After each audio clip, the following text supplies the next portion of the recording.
Market లో invest చేసి మీ డబ్బులు డబుల్ చేసుకోవాలనుకుంటున్నారా? సుందరరామిరెడ్డి గారి లైవ్ సెమినార్ కి అటెండ్ అవ్వండి.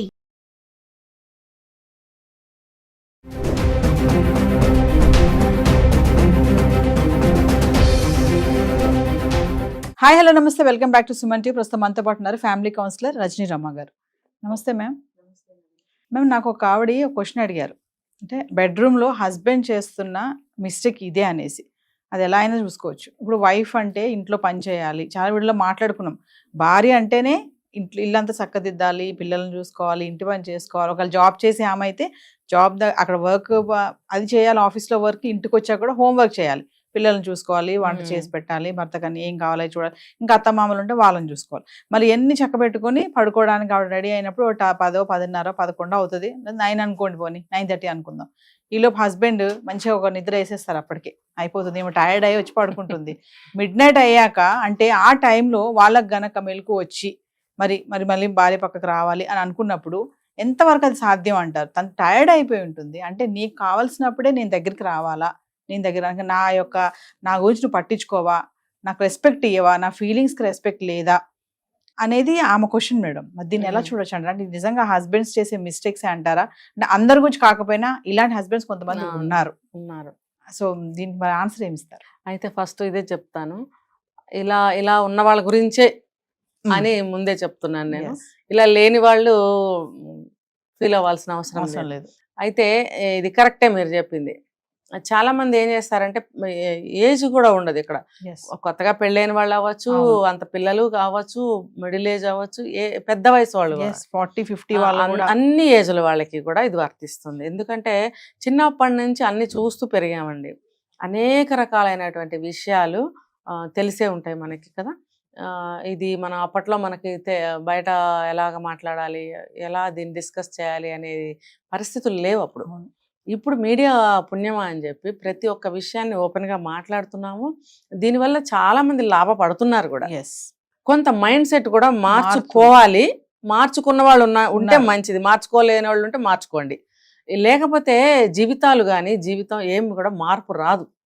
సమాజం మారదు, జీవితాలు మారవు, కుటుంబాలు మారవు, మనస్తత్వాలు మారవు. కాబట్టి ఏం చేయాలనంటే, ఇప్పుడు పనులు అనేవి ఉంటూ ఉంటాయి. పాత రోజుల్లో అంత ఓవర్ వర్క్స్ లేకపోయినా కూడా మిక్సీలని, గ్రైండర్లని, అన్ని ఎలక్ట్రికల్ వస్తువులు వచ్చేసి పనులు చాలా ఈజీ అయ్యాయి. ఇంకొకటి ఏంటంటే, ఒకవేళ వైఫ్ ఇంట్లోనే ఉంటే ఒక విధంగా, ఇద్దరు జాబ్ అయితే ఒక విధంగా. వైఫ్ ఇంట్లోనే ఉన్నప్పుడు తను కొంచెం రెస్ట్ తీసుకోవచ్చు మధ్యాహ్నం పూట. ఇంకా ఇంటి పనులు ఉంటాయి, అవన్నీ పిల్లలు భర్త వచ్చే వరకు కంప్లీట్ చేసేసుకోగలగాలి. ఈవినింగ్ 6 వరకల్లా 5 కల్లా కంప్లీట్ చేసేసుకోవచ్చు. మధ్యాహ్నం 1 గంట 2 గంటలు తను రెస్ట్ తీసుకోవచ్చు. ఎప్పుడు సెల్ ఫోన్లు చూడకుండా, టీవీలు చూడకుండా. అంటే మేము చచ్చిపోమంటారా, ఇంటి కోసం పనులే చేయాలా మేము అంటే అలా కాదు. మీరు కొంత రెస్ట్ తీసుకోండి, కొంత మీరు విజ్ఞానాన్ని పొందాలి. కొంచెం సేపు టీవీ చూసుకోండి, బుక్ రీడింగ్ చేసుకోండి, న్యూస్ పేపర్ చదువుకోండి, సెల్ ఫోన్ చూసుకోండి, ఏదైనా మీ ఇష్టం, అది చాయిస్. మీరు ఎందులోనైనా సరే మీకు కావాల్సిన కొంత నాలెడ్జే కాబట్టి దాన్ని చాయిస్ ఏదైనా మీరు సెలెక్ట్ చేసుకొని మీరు దాన్ని చూసుకోవచ్చు. తర్వాత కొంతమంది హస్బెండ్స్ వెళ్ళంగానే పక్కింటి వాళ్ళతో కబుర్లు మాట్లాడతారు, లేకపోతే ఎక్కడో చోటకి తాళం పెట్టి వెళ్ళిపోతుంటారు. ఇలా చేయటం వల్ల ఏమవుతుందంటే సగం అలసిపోతారు, బయటికి వెళ్ళి రావడము, అలాగ నుంచొని పక్కింటి వాళ్ళతో కబుర్లు చెప్పడం, లేకపోతే వాళ్ళ ఇంటికి వెళ్ళడం, వాళ్ళు వీళ్ళింటికి రావడం, అలా టైం 1 గంట 12 వరకు సరిపోతుంది. అప్పుడు గబగబా లేచి వెళ్ళి మిగతా పనులు చేసుకోవడము, లేకపోతే నిద్ర వచ్చి నిద్రపోవడము. అంటే టైము ఏ రకంగా వేస్ట్ అవుతుందో చూడండి. ఎంత వేస్ట్ అవుతుందని నేను చెప్పట్లేదు, ఏ విధంగా టైం వేస్ట్ అవుతుంది అనేది నేను చెప్తున్నా. ఓకే, నైబర్స్తో చాలా బాగా ఉండాలి, వాళ్ళే మన ఫస్ట్ రిలేటివ్స్ అని నేను చెప్తాను. వాళ్ళతో ఒక సమయం ప్రతిరోజు అవసరం లేదు, వారానికి 1-2 సార్లు కనిపించుకొని మాట్లాడుకోవచ్చు. దానికి ఒక టైం టేబుల్ పెట్టుకోవాలి మీరు. ఈరోజు ఈ పనులు, రేపు ఈ పని, అలా అని మీరు పెట్టుకోవాలి. పెట్టుకున్నట్టయితే ఇంట్లో ఉన్న హౌస్ వైఫ్స్ గురించి మాట్లాడుతున్నా, అంతేగాని మీరు పొద్దుగుకులు వాళ్ళతోనే కబుర్లు చెప్పడం, లేకపోతే టీవీ చూడడము, సెల్ ఫోన్ చూడడము లాంటివి చేయటం వల్ల మిగతా లైఫ్ అంతా దెబ్బతింటుంది మీకు. అందుకే చకచక ఏమన్నా పనులు ఉంటే చేసేసుకుని మీరు రెస్ట్ తీసుకోండి. మిగిలిన టైంలో కాసేపు టీవీ అవి చూసుకోండి. ఇంకా ఏమన్నా మిక్సీలు చేసుకోవడము, వెజిటబుల్స్ కట్ చేసుకోవడము, ఇల్లు క్లీనింగ్, ఇంటీరియర్ ఏమన్నా ఉంటే అవి చూసి అసలు సరిపోతుందండి టైము. చక్కగా మీకేం టైం సరిపోదు అనేది ఏమి ఉండదు. చక్కగా పిల్లలు వచ్చేటప్పటికి ఫ్రెష్గా నువ్వు ఉండొచ్చు. మా చిన్నప్పుడు మా అమ్మగారు అట్లానే ఉండేవారు. తనకి అందరితో కూడా చాలా మంచి రిలేషన్ మెయింటైన్ చేసేవారు. మేము స్కూల్ నుంచి ఇంటికి వచ్చేటప్పుడు చాలా ఫ్రెష్గా కనిపించేవారు. ఎప్పుడూ కూడా నీట్గా ఉండేవారు మా మదర్. ఇంకా సాయంత్రం మేము వచ్చేటప్పటికి మా అమ్మ మార్నింగ్ ఎంత ఫ్రెష్గా ఉండేది, ఈవినింగ్ కూడా అంతే అలాగే ఉండేవారు ఆవిడ. మాకు కావాల్సినవి రెడీ చేయటము. ఇంకా కాసేపట్లో మా ఫాదర్ వచ్చేవారు. ఆమె చక్కగా స్నానం చేసి మంచి శారీ కట్టుకొని మంచిగా ఇల్లంతా నీట్గా పెట్టి, ఆయనకి రాగానే స్నాక్స్ కావాలి, స్నాక్స్ రెడీ పెట్టేవారు. మాకిచ్చే స్నాక్స్ మాకిచ్చేవారు. ఇంకా ఈవినింగ్ వేడివేడిగా వంట చేసి ఉంచేవారు. ముందు మాకు పెట్టేసేవారు, మమ్మల్ని ఫ్రీ చేసి చదువుకొనిచ్చేవారు. డాడీ వచ్చిన తర్వాత ఆయనకి భోజనం పెట్టి, అంటే సంసారంలో ఇల్లాలు ఎంత హ్యాపీనెస్ పొందుతుంది అనేది నేను మా మదర్ నుంచి చూసి నేర్చుకున్నాను. అయితే కొంతమంది వైఫ్స్ ఏమంటున్నారంటే మేడం, హస్బెండ్ మా ఫీలింగ్స్ని రెస్పెక్ట్ చేయట్లేదు, ఎందుకు అంటే ఎంతసేపు వాళ్ళ ఫీలింగ్స్ ఏనా, మాయి గౌరవించరా వీళ్ళు అనేది వాళ్ళ యొక్క క్వశ్చన్. గౌరవిస్తారండి, గౌరవిస్తారు. ఏంటంటే నేను ఒక వీడియోలో చెప్పాను కూడా, మనము పదే పదే ఒకటి కావాలి కావాలి కావాలి అని అంటే అవతల వాళ్ళకి ఏంటి అడగగానే ఇవ్వాలా లేకపోతే ఎందుకు ఇవ్వాలని పంతాలు పెరుగుతూ ఉంటాయి. అలాగే ఇది కూడా మన పని మనం చేసుకుంటూ పోతుంటే అవతల వాళ్ళకి ఖచ్చితంగా ఒక కాన్సన్ట్రేషన్ అనేది మన మీద ఏర్పడుతుంది. ఖచ్చితంగా లేదంటే నన్ను వచ్చి అడగండి, ఖచ్చితంగా ఏర్పడుతుంది. మనము ఒకవైపు చూడకుండా మన పని మనం చేసుకుంటూ వెళ్ళిపోవాలి అంతే. మన వైపు ఎన్నో కళ్ళు చూస్తూనే ఉంటాయి, ఎవరు చూడట్లేదని మాత్రం అనుకోవద్దు. మనం చూస్తున్నారా లేదా అనుకుంటే వాళ్ళు చూడరు, చూసేవాళ్ళు కూడా అటు తిరుగుతారు. మన పని మనం చేసుకుంటూ పోతే ఖచ్చితంగా వాళ్ళు చూస్తారు. అప్పుడు కాన్సన్ట్రేషన్ ఏర్పడుతుంది, మనం చేసే పనిని ఐడెంటిఫై చేస్తారు, దాన్ని బాగుంటే మెచ్చుకుంటారు, అలాంటివన్నీ జరుగుతూ ఉంటాయి. వీళ్ళు అది తెలుసుకోకుండా మీరు అన్నవన్నీ కోరుకుంటూ ఉంటారు. అలా కాదు, మీ పని మీరు చేసుకుంటూ వెళ్ళండి, చక్కగా ఫ్రెష్గా ఉండండి.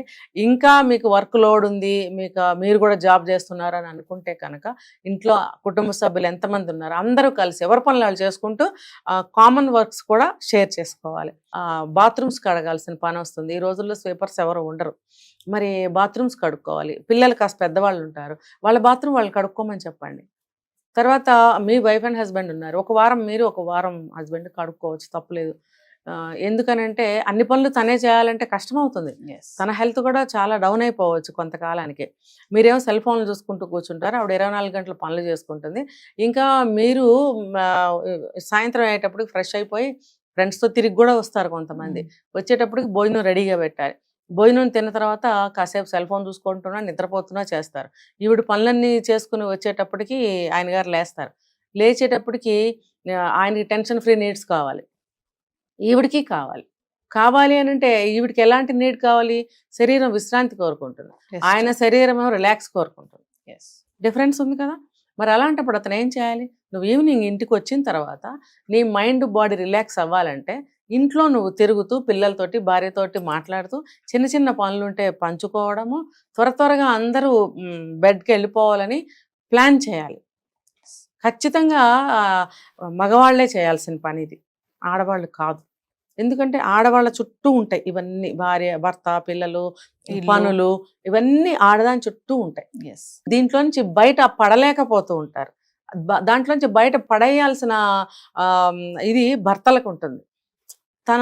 తన యొక్క కోఆపరేషన్ కావాలి, ఎంతైనా కావాలి, వచ్చి చకచక అవన్నీ అయ్యేటట్టుగా అంటూ ఉండాలి, నోటితో చిన్న చిన్న సహాయాలు చేస్తూ ఉండాలి. పిల్లలకి హోంవర్క్స్ అయినా లేదు త్వరగా అంటూ ఉండాలి, బై హార్ట్ చేశారా, హోంవర్క్స్ అయ్యాయా, అన్నీ అయ్యా చెక్ చేయాలి. ఇది ఆమె చూసుకుంటుంది అనుకోండి, తను చూసుకున్నాడు అనుకోండి, తనకి పని తగ్గుతుంది కదా, తను ఒక అరగంట ముందు బయటకు రాగలుగుతుంది కదా. ఇప్పుడు కిచెన్లో సర్దుకోవడం, కొంతమంది పని వాళ్ళని పెట్టుకోరు, టైం సరిపోదని చెప్పి వాళ్ళే చేసేసుకుంటుంటారు. మార్నింగ్ వాళ్ళు వచ్చి అడ్డము ఆఫీస్కి వెళ్ళడానికి టైం సరిపోక నైట్ అన్నీ చేసేసుకుంటూ ఉంటారు. అలాంటప్పుడు పిల్లల హోంవర్క్ చెక్ చేయాలంటే తను ఇంకొక అరగంట లేట్ పడుతుంది. ఆ పని తను చేయొచ్చు కదా, వెళ్ళి బయటకు వెళ్ళి తిరిగి రావడము, ఫ్రెండ్స్తో మాట్లాడడము, నిద్రపోవడం చేసే బదులు ఈ పని తను షేర్ చేసుకోవచ్చు కదా. ఇంకోటి పిల్లలు నిద్రకు వస్తారు, ఆ టైంకి వాళ్ళని హుషారు చేసి ఏమైనా కొంచెం వర్క్ ఉంటే కంప్లీట్ చేయించేసి వాళ్ళని నిద్రపుచ్చేయాలి. అప్పుడు ఎంతో హ్యాపీ ఫీల్ అవుతుంది భార్య. ఆ హ్యాపీనెస్తో బాడీ అలసిపోయినా సరే భర్త దగ్గరికి రావాలని ఆలోచిస్తుంది. మరి ఈ ఆలోచన ఎంతమంది మగవాళ్ళు చేస్తారో చూడాలి, ఎంతమంది చేస్తున్నారో తెలియదు మనకి. చెయ్యాలని చెప్పి నేను చెప్తున్నా. దీనివల్ల ఏంటంటే వాళ్ళు కోరుకున్న అవసరాలు భార్య తీర్చగలుగుతుంది, హ్యాపీగా, అంటే మనస్ఫూర్తిగా ఇష్టంగా దగ్గరికి రాగలుగుతుంది. అంతేగాని ఇవన్నీ నెత్తిన మీద వేసేసుకుని ఆ బరువుతో ఇంకా మనకి బాధపడాలంటే ఆవిడకి నచ్చదు. మనసు ఎదురు తిరుగుతుంది ఫస్ట్, నేను ఎందుకు నీ కోరికలు తీర్చాలి, నువ్వు నన్ను పట్టించుకుంటున్నావు అనేదే కేవలం ఎదురు తిరుగుతుందండి ఆ ఒక్క విషయం మీద. మనసులో బయటకు అనకపోయినా ఖచ్చితంగా మనసులో అయితే అంటారు కూడా కొన్ని సందర్భాల్లో, మరీ ముదిరిపోతే అనేస్తారు కూడా. అందుకని అది తెలుసుకొని భర్తలు కాస్త ఆ దారికి వచ్చి తప్పేం లేదండి, మీ పిల్లలే, మీ ఇల్లే, మీ అన్నం తిన్న ప్లేట్లే, మీరు యూజ్ చేసిన బాత్రూమ్లు అన్నీ మీవే, అవేవి ఆవిడొక్కడవే కాదు, Yes. అన్నీ మీవి కూడా. కాబట్టి మీ అందరివి ఒక్కళ్ళు చేయాలంటే కష్టం, మీ అందరివి అందులో ఉన్నాయి కాబట్టి మీరు అందరూ చేసుకోండి. Thank you.